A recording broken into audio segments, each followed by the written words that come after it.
Las nuevas generaciones de estudiantes o apasionados por la historia deben abrir sus mentes. Solo los jóvenes pueden romper en su totalidad con esa manía anticuada de fanatizarse con héroes, con próceres, con ídolos patrios, cuyos actuares serán siempre un interrogante y no siempre se acomodan con la bondad y buenas costumbres de su contemporaneidad, de su momento. Para romper con todo este conservadurismo en la historia, que lo único que hace es distorsionarla, creo prudente señalar ciertos caminos, los cuales paso a exponer. 1. Más allá del bien y del mal. Primero que nada, debemos sacarnos de encima cualquier concepción binaria del bien y del mal. Muchos historiadores quieren llamar la atención de sus lectores colocando en sus cabezas una visión binaria de las cuestiones históricas. Como que la vida fue siempre una película de Marvel donde existían malos y existían buenos, y nada más alejado de la realidad. 2. Dejar el patriotismo de lado por unos instantes. Con esto no estoy queriendo decir que dejemos de ser patriotas para siempre. Simplemente, al momento del estudio histórico, intentemos alejarnos del excesivo patriotismo que suele ser carne en varias personas. El patriotismo patotero nos hace ubicarnos muchas veces fuera de la realidad. Debemos mirar de arriba los acontecimientos históricos, sobre todo por la característica más importante de todos ellos: no lo hemos vivido. No haberlo vivido implica dudar de todo. Es la concepción básica que maneja el derecho en sí, el proceso judicial en sí. Un juez nada cree si no es por pruebas fehacientes, y aún así, a veces debe indagar sobre ellas. La historia debe ser analizada de esa forma. No podemos aceptar cualquier relato solo porque lo narró alguna eminencia histórica o mediática.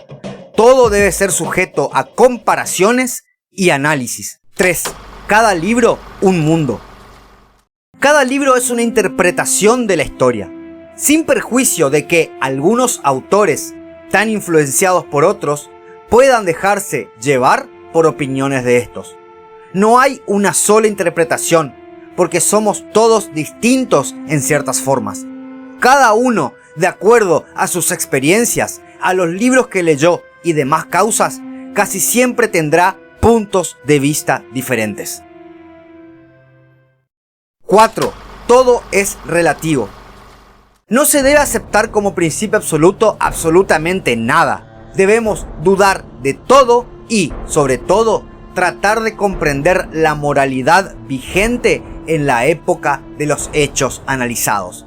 Debemos romper con esa manía anticuada de fanatizar con próceres o ídolos patrios, cuyos actuares serán casi siempre un interrogante y no siempre se acomodan con la bondad y buenas costumbres de su contemporaneidad. 5. Dejar de pelear. La mayoría de las personas, más que debatir para encontrar la verdad, discuten para ganar la conversación.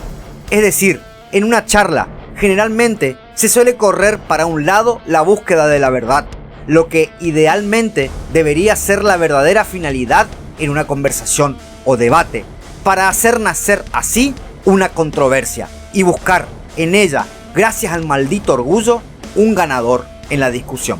Lo mismo ocurre en una discusión por hechos históricos. Nadie sabe ocultar su ego. 6. Debemos alejarnos del partidismo. Ser partidario es ser ignorante por naturaleza. Una cosa son los principios y otra cosa muy distinta es la gente o grupo humano que supuestamente sigue esos principios.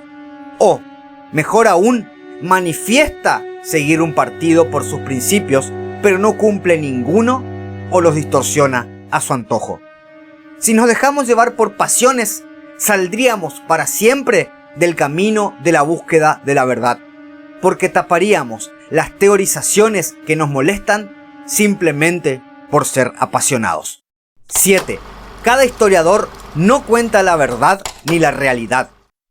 Cada historiador cuenta su punto de vista de una realidad inaccesible. Eso métanse en sus cabezas. La verdadera realidad es irreproducible por naturaleza.